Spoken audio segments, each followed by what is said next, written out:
Welcome to Spookin' Softly, where darkness breathes and shadows whisper.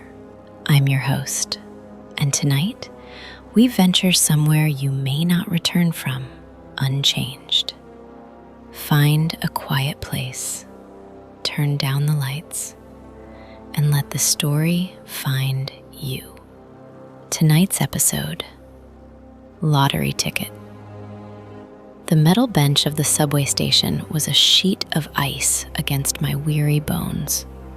My breath plumed out in ragged clouds, mingling with the grime-laced air of the tunnels.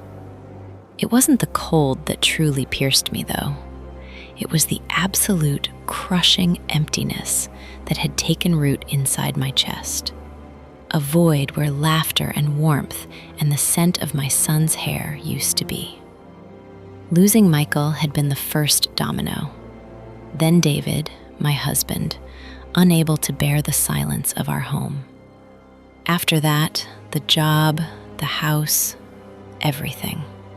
I clung to the tattered threads of my coat, wishing it could mend more than just the holes in the fabric. I wished it could mend my soul.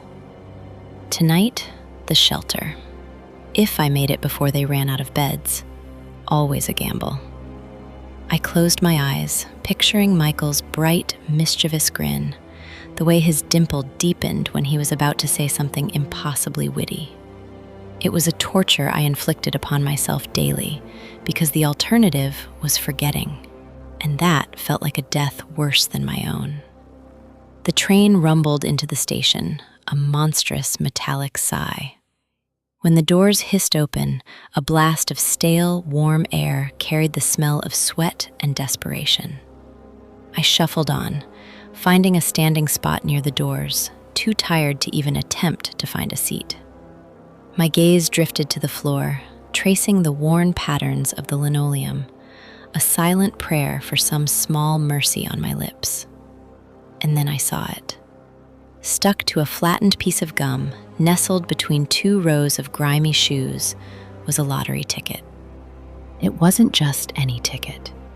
The design was strange, an intricate pattern of swirling lines and symbols I hadn't seen before, rendered in muted, almost iridescent greens and purples.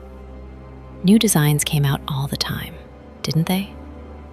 I wouldn't know. The lottery to me had always been a tax on the poor, a cruel promise. But here it was, a sliver of impossible hope. I bent down slowly, my fingers stiff with cold, reaching for the edge of the paper. It peeled away with a soft schlick. I held it up, a small, square piece of plastic-coated paper, feeling oddly heavy in my palm. My voice, raspy from disuse, was barely a whisper. Did anyone drop this?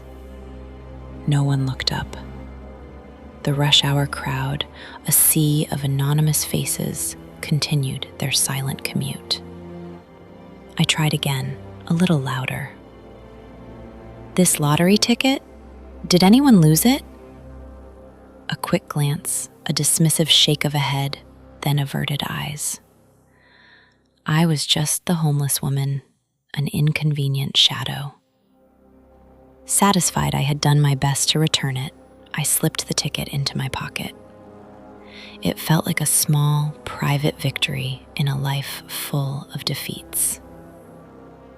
When I reached my stop, the familiar cavern of the station was as unwelcoming as ever. I decided, on a whim, to check the ticket. What was the harm?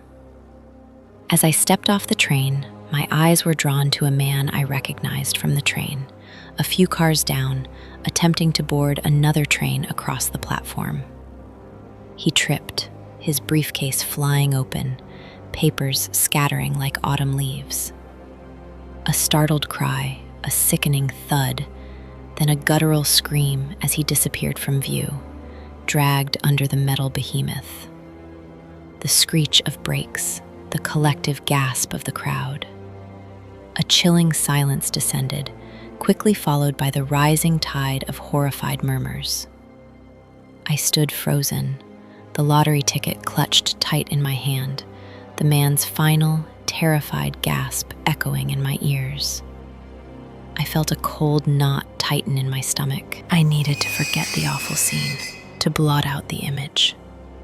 My hands were trembling, cold sweat still pricking my scalp. I stumbled into the gas station down the street towards the nearest self-scanner, the kind with the flashing lights and the overly cheerful jingle. I slid the ticket into the slot. The machine whirred, then sputtered. "Ticket not recognized," a synthesized voice chirped, annoyingly bright. "Please see agent for assistance." Not even a refusal, just nothing. The ticket wasn't even real enough to be rejected. A strange disappointment. I'm not sure why I didn't crumple it up and throw it in the trash can by the door. Probably just still shell-shocked. But I shoved the ticket back in my dirty pocket. I walked on, the heavy weight of the ticket in my pocket, the image of the man dissolving slowly behind my eyelids. I was early for the shelter, earlier than usual, after a longer than usual route. Mrs. Henderson, the night manager, usually stern-faced and weary, offered me a small, almost apologetic smile. "Elara, dear, you're in luck tonight. Just had a cancellation. A bed by the window. Usually the first to go." A bed by the window. A small thing, but to me it felt like a king's ransom. I slept soundly for the first time in months, undisturbed by the usual cacophony of the shelter. The next morning, a hot breakfast awaited, not the usual lukewarm gruel. A peculiar warmth spread through me. The next day, as I was scouring the newspaper for odd jobs, my eyes fell on a small advertisement. Temporary administrative assistant needed. Immediate start. No experience necessary. It was for a small, struggling bookstore on the edge of downtown, a place I'd often admired from afar. I called, not really expecting an answer, let alone an interview. "Hello? Yes, I saw your ad." The owner, a sweet-faced woman named Clara, sounded surprised but agreeable. "Oh, really? I just put that in this morning. Come by at 2?" She hired me on the spot, drawn by something she called my quiet strength. The pay was barely enough, but it was something, a job, a purpose. Each morning, before I left the shelter, I'd touch the strange lottery ticket, still tucked in my coat pocket. It felt like a smooth, cold stone, a lucky charm. The city seemed to hum differently around me, not with despair, but with a subtle, almost imperceptible pulse. I started noticing small things. A discarded coffee cup, still warm. A coin on the sidewalk, glinting in the weak sun. Once, a woman left her grocery bags unattended, and I managed to alert her before a snatch thief got to them. "Oh, thank you. You saved my day." She pressed a crumpled $10 bill into my hand. Small mercies. But underneath it all, a subtle unease began to grow. A feeling of being watched, not by people, but by something vast. A cold spot would occasionally brush against my skin, even indoors. A phantom draft in still air. Sometimes, in the quiet of the shelter, after everyone was asleep, I thought I heard a faint, like dry leaves skittering across concrete. But when I listened closer, it would vanish. Within weeks, the bookstore job blossomed. Clara, who was nearing retirement, began teaching me the intricacies of bookkeeping, ordering, even curating special editions. I was good at it, surprisingly. My mind, long dulled by grief, felt sharp again.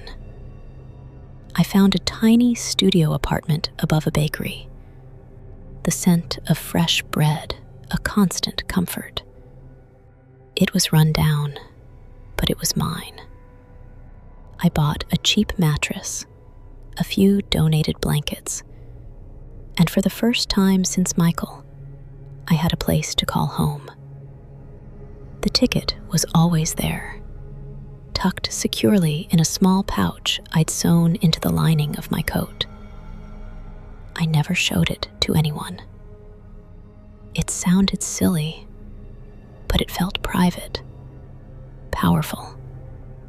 My luck, my life, had undeniably turned. But the unease had intensified into something more insidious. I'd catch fleeting shadows in my peripheral vision, just beyond the edge of my sight. Too quick to identify, too substantial to dismiss.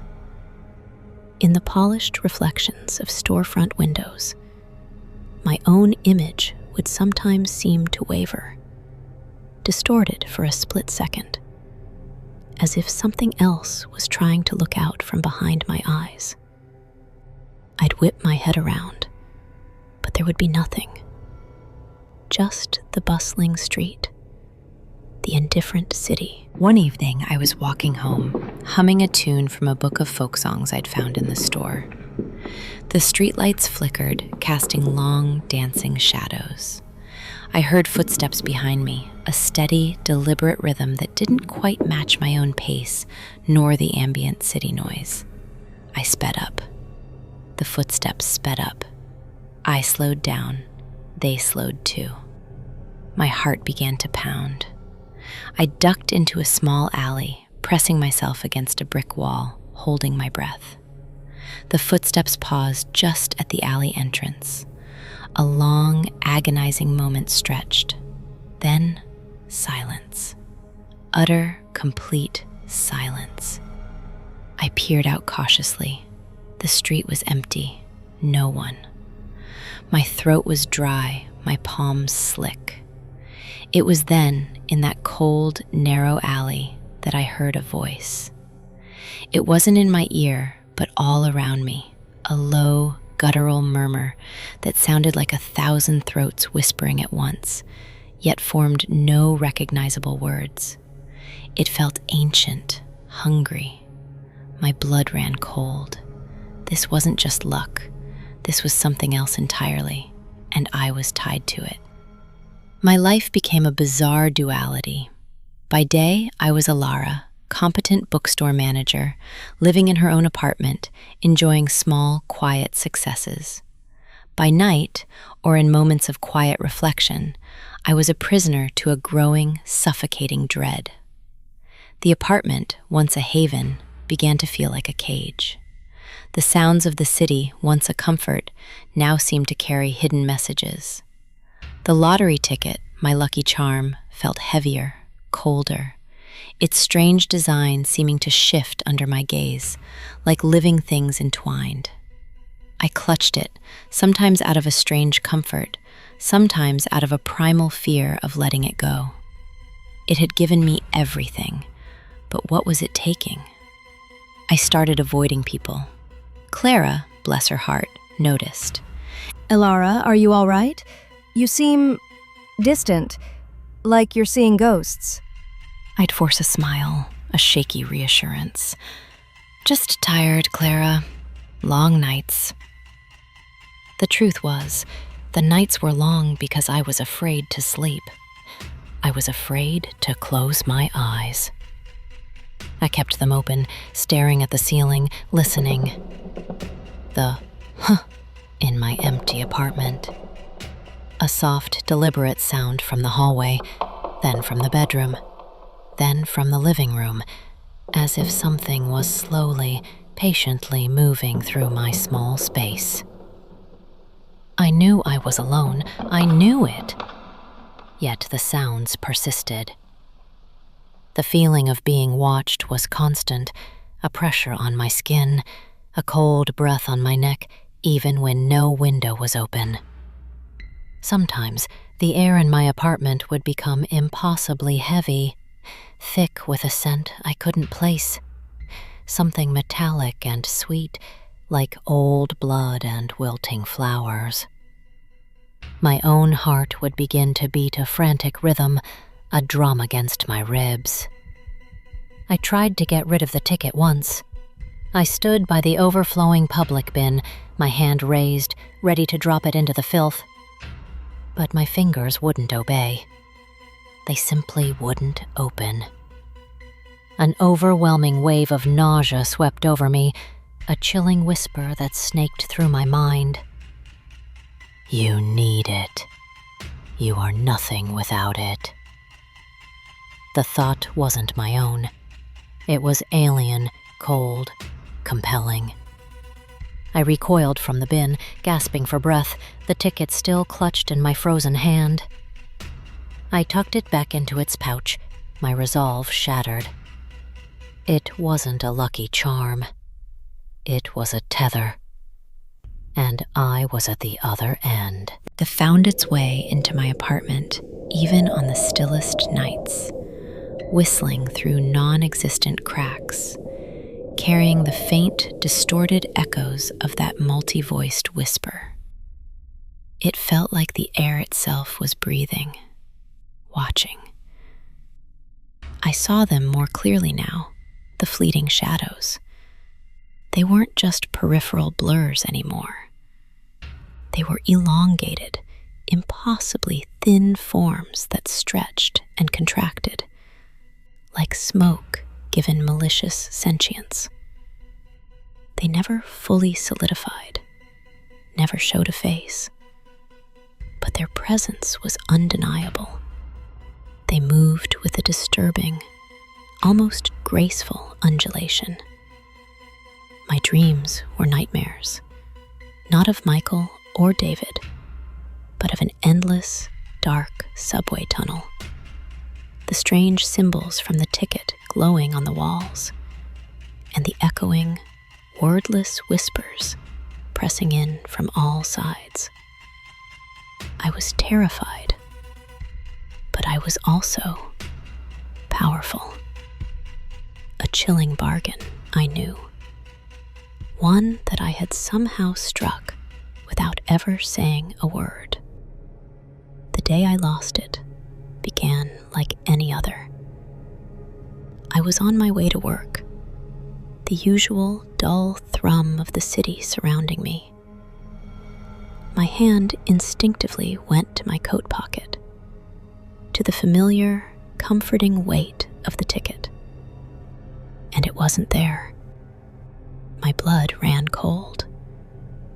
My fingers scrabbled frantically, tearing at the lining. The small, hand-stitched pouch was ripped open, a jagged tear where the seams had given way. Empty. The ticket was gone. A sudden, crushing wave of fear, more intense than any I had known, washed over me. I stopped dead on the sidewalk, oblivious to the jostling crowd. The city sounds seemed to magnify, to claw at my ears. A blaring horn, a screech of tires, a distant siren, all focused, all directed at me. My head swam. The ground felt like it was shifting beneath my feet. I ran. I didn't know where, just away from the sudden, visceral certainty that everything was about to unravel. My breath came in ragged gasps, each one a sharp pain in my chest. I heard my name, whispered from behind me, then from in front, then from above. Not Clara's voice, not anyone I knew, but a chorus, multi-layered, 1,000 voices speaking as one, distorted and guttural, the same sound I had heard in the alley. Ilara, Ilara, we are here. I stumbled into my apartment building, hands shaking as I fumbled with the key. The air inside was freezing, dense, and thick with that metallic, sweet scent. The shadows in the hallway seemed to stretch and twist, elongating, almost reaching for me. I slammed the door shut behind me, leaning against it, my heart hammering against my ribs. My apartment. It was wrong. Everything was wrong. The furniture was subtly shifted, not by much, but enough to make the familiar unfamiliar. The small thrift store lamp was tilted at an impossible angle.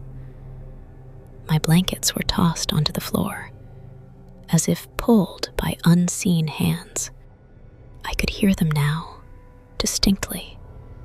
Light, insistent scratching coming from the walls, from inside the furniture, from the floorboards beneath my feet. Like claws on wood, slowly, steadily wearing away the thin veneer of my sanity. A faint thump came from inside my closet. I backed away, my eyes wide, fixed on the door. It wasn't just a sound. It felt like a pressure, pushing against the wood. The faint intensified, becoming a roar in my ears, though no one else could hear it. It was inside my head, yet outside, all around me, suffocating. Words started to form, indistinct at first, then clearer, though still alien. Return, us, to balance. The scratching intensified. The thumping grew louder, more insistent.